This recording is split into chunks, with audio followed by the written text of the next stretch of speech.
Olha, essa cariação foi um caso, desde o começo, de muito barulho por nada, como escrevi hoje, né? É, a coisa que mais acontece em acariação, né? Porque quando é que você tem a cariação? Quando há um contraste de versões, né? E aí, então, vamos botar frente a frente as pessoas.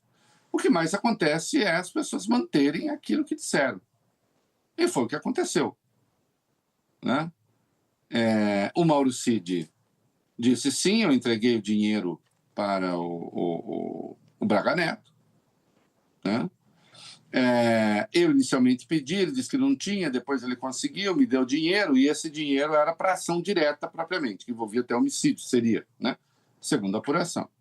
E manteve a versão da reunião com militares na casa do Braga Neto e que, num dado momento, ele e Mauro Cid saiu, eles ficaram lá discutindo supostas ações diretas. Braga Neto disse, tudo isso é mentira. O Cid reafirmou que é verdade. E no caso do Freire Gomes e do Anderson Torres, o general Freire Gomes disse, olha, quando veio à luz a ata, quando eu fiquei sabendo da ata do Anderson Torres, a ata que apareceu era muito parecida, né? O Anderson Torres disse que não, porque a ata tem outra origem. Então, não mudou nada em relação àquilo que se tinha.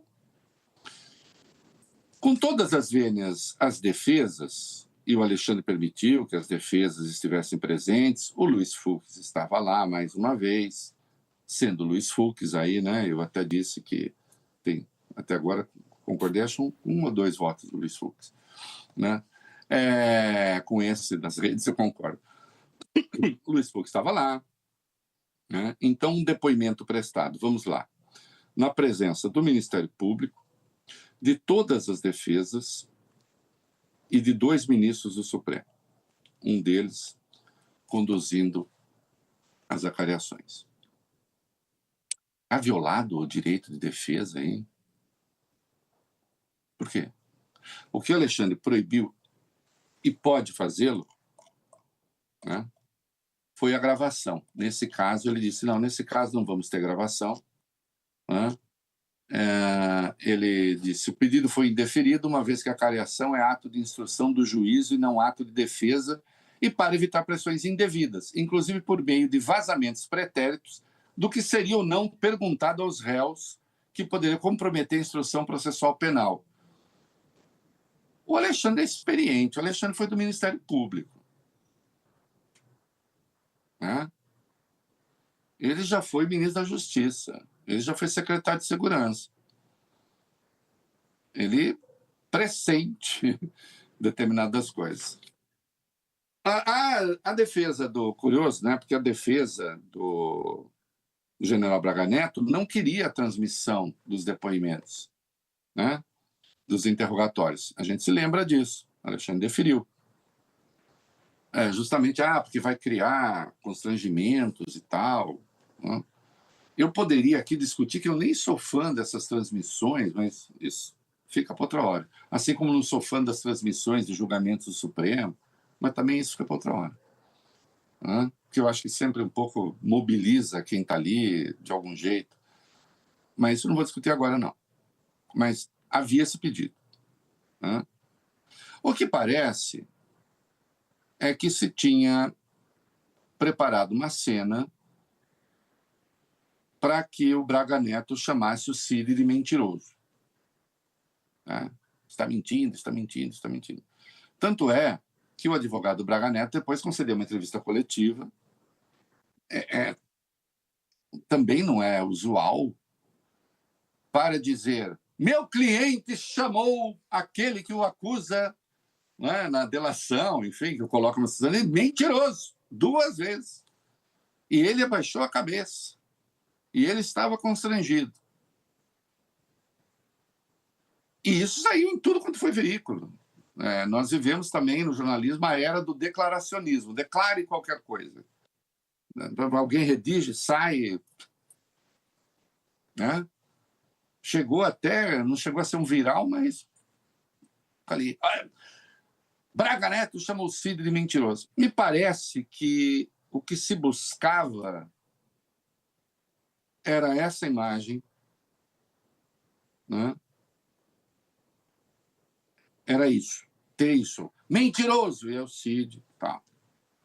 Até porque, vamos lá, Cid, um tenente-coronel, diante de um general laureado, né? Chama de mentiroso, não vai ficar o quê? Mentiroso é o senhor? Batendo boca? Dificilmente o Cid faria isso. Aliás, o Braga Neto é amigo, foi amigo, não sei se é ainda, do pai do Cid, conviveu com o Cid criança. Né? Então, se queria isso, eu acho que o Alexandre sentiu o cheiro e disse, não, então, sem. Né? E aí isso gerou uma reclamação na OAB contra o Alexandre, mais uma que está violando prerrogativa de não sei o que e tal. Não acho que seja violação.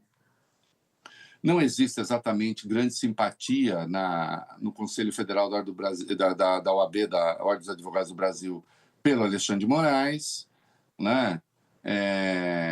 Não pertencem, digamos, como diz uma amiga, à mesma enfermaria, né?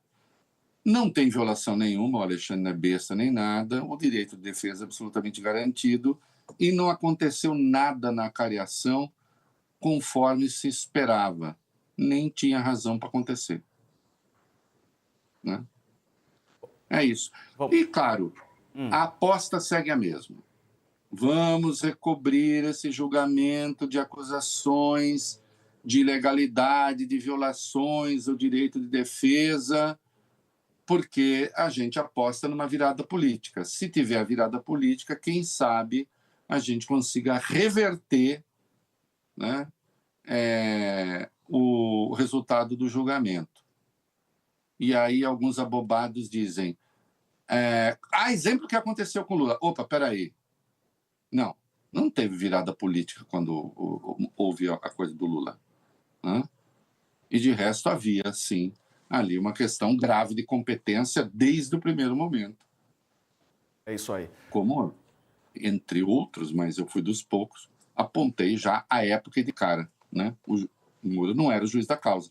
Nesse caso, não há incompetência nenhuma. Boa. Vamos